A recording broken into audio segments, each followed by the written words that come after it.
The central planners imposed a fake pandemic. You know that story. People like Jeffrey Epstein, it's now a public record, were involved as early as 2017 in setting up the scheme of this great pandemic for some investors to make a fortune, such as Bill Gates. Epstein and Bill Gates discussed, matter of public record, of how to get rid of the poor people.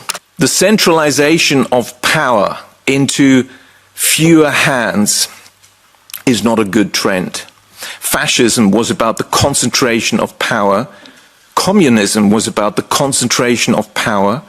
Any dictatorship wants to concentrate power. Now, what's the justification for this? They will come up with stories, but when you look at the politics, it's very clear. In our day and age, and where we live, the politics is not convincing, because actually the opposite should happen. We claim to be fans of democracy. That means equal rights for people, participation of people in the decision-making process, not one-way diktats from above by central planners. Now, the politics is clear. There's no justification for this, but they're selling it us on the economics. What about the economics? Well, the economics is also very clear. There's no justification for centralization, even in the economics. What is the economics? Well, in order to have both democracy and economic success and prosperity, we need decentralization. The principle of decentralization is also known as the principle of subsidiarity, officially subscribed to, where we are, by Brussels, but of course in reality ignored almost all the time, is about delegating power and decision-making, the actual decision-making, to the lowest possible level, wherever possible. And it's been shown any organization involving humans will be more successful if you follow that principle, because it works. People on the ground, at the front line, whatever it may be, they can react quickly, they can make decisions, but so the decisions will be better, it'll be more effective, but also people will be motivated. That's why the Soviet Union didn't really work so well, because you had these crazy instructions which made no sense, but you still had to do it anyway. So this principle is well established. I wrote a paper on this, Subsidiarity as Secret of Success, and it's an HR journal, Employee Relations, it's open access, so have a look at it. So we have no political justification and no economic justification, and yet the central planners demand more power and more concentration of power into their hands. And it's pretty bad, I tell you. It's been going on for years. They want to control all transactions. Let's start with transactions. Since the 2014 e-invoicing directive and the regulation 910, the Commission has made law that there will have to be electronic identification in order to allow for the creation of EU digital identity wallets. And some countries have already implemented this. Hungary, of all countries, actually has moved ahead of others in implementing this. And that means that there's no more economic transaction freedom, because as a company, you're not allowed to issue an invoice if it's not through the system with specific software, which is part of the centralized control. And of course, that is the first step to then also intervene and, perhaps stop transactions, whatever you want. Once you have the infrastructure, you can use this power. But it's not just Europe. We see the same trends, just like in 2020, when suddenly everyone had the same very strange list of prescriptions that needed to be implemented.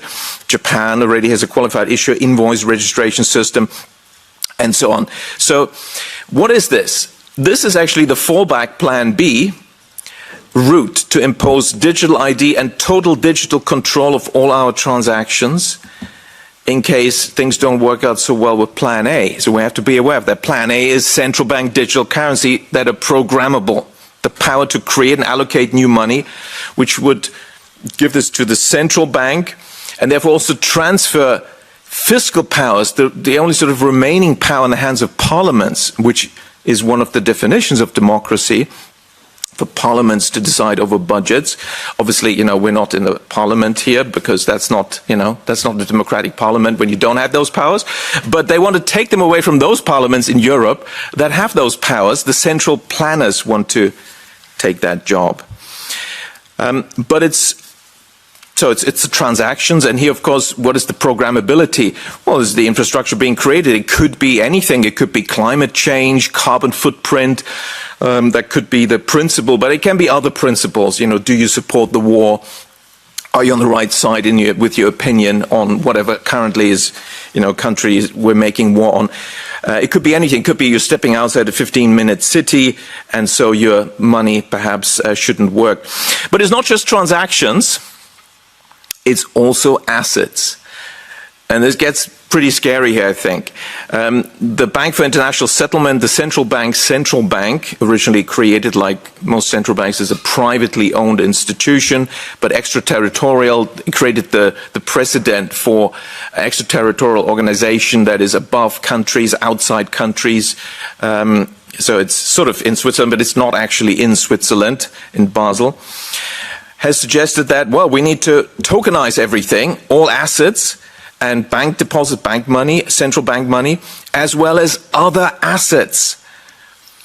And there needs to be seamless integration of all this and programmability in one platform, we are told. So what are these other assets? It turns out we already have national organizations that are currently compiling asset registers. And you think, okay, that's financial assets. Perhaps add land. Well, you can add quite a lot. They want to add everything, natural assets, the air we breathe, the water we drink, the oceans, everything. Now, why is this? Tolstoy wrote a good piece on this when he criticized economists for only having land, labor, capital in the production function. Why is the air not in there? The energy, the sun. Well, because they haven't figured out how to control access and charge for it. And that's what's happening with digital ID. They now are able to do this. And now they want to do it, as we hear from World Economic Forum agenda contributor Lindsay Hooper at Sustainability Institute in Cambridge. We need to bring nature onto the balance sheet, allocate a value to it, and bring it into the accounting and financial mechanism. Well, and of course, there's various agencies in the US, in the UK, in Europe, in many countries already doing this for nature, and they're digitalizing it now. A natural capital register, the value, the quantity, and the quality of natural resources in one place. Now, this agency in the UK says, well, there's some critics that suggest, oh, we're trying to put a price tag on nature. It's important to understand that this is not the intention of natural capital accounts. Of course not. Because the intention is to control access to nature and charge for it. And they themselves go on, well, actually, what we're going to do is put monetary terms to nature, calculating where possible monetary value to the benefits produced by natural assets, and this will support, they say, prioritization.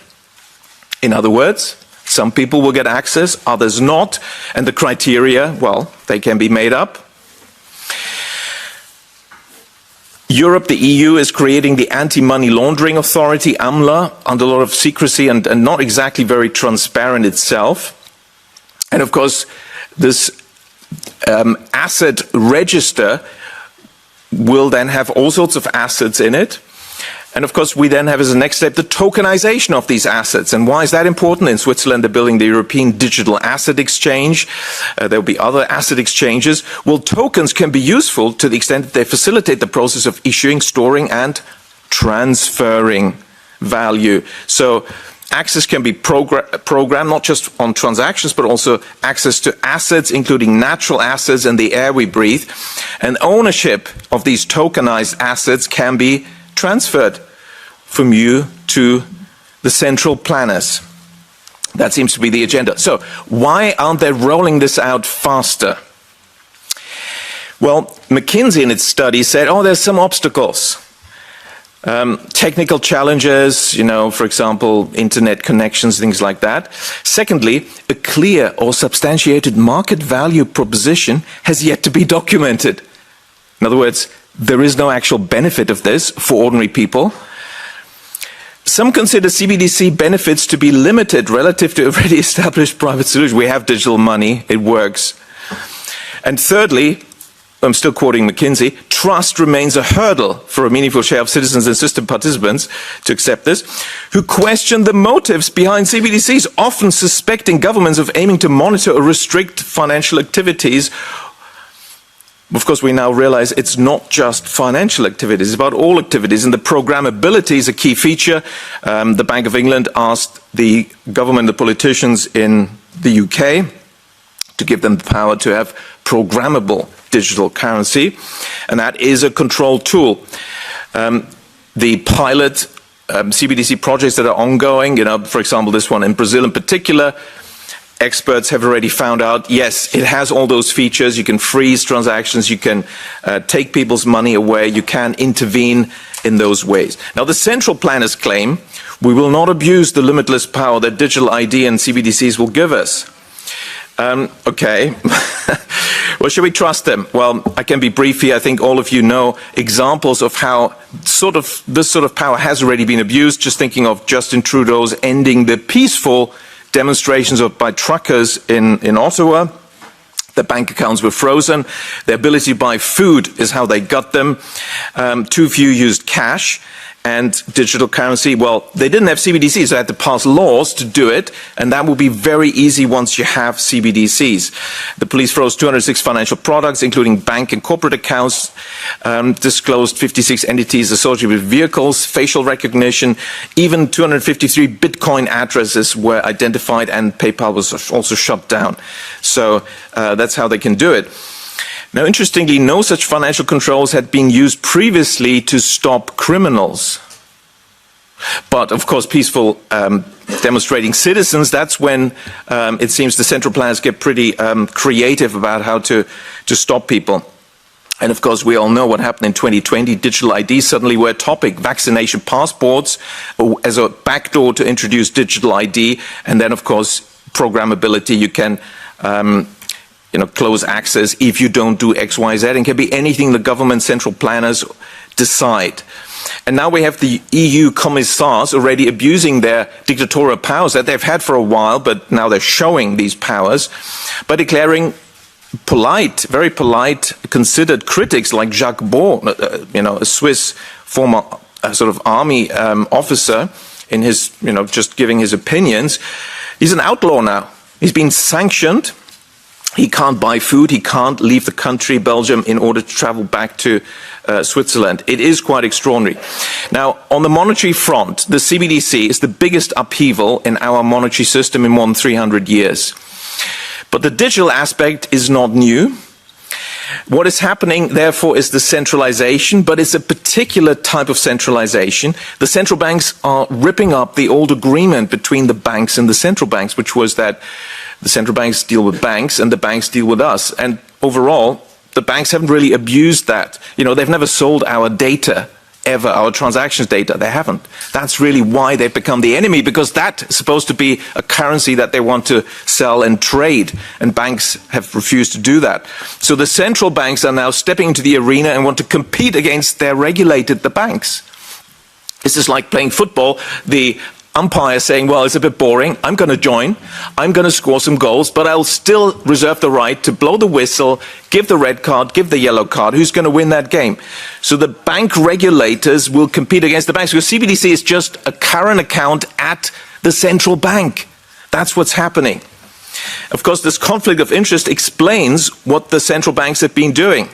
They've been taking anti-bank policies for many decades. Already in 2002, I warned about how the central banks were creating these asset bubbles, banking crises, recessions.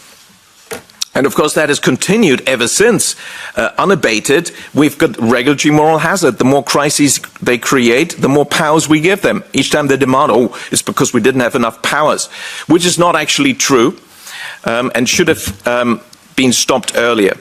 So can we trust the central banks to give them yet more power? I think the answer should be a resounding no. The high inflation that started in 21 was created by the central banks. no matter what they tell you about wars, the economics is very clear. I could forecast it quite successfully from May 2020 onwards that 18 months later we'll get significant inflation because the money creation was just massive, off the charts. Then the central banks imposed a fake pandemic, you know that story. And we know that people like Jeffrey Epstein, is now public record, were involved as early as 2017 in setting up the scheme of this great pandemic for some investors to make a fortune, such as Bill Gates.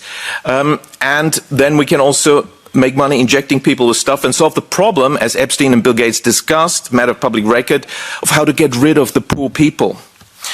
And of course, it was used at the same time to push digital ID.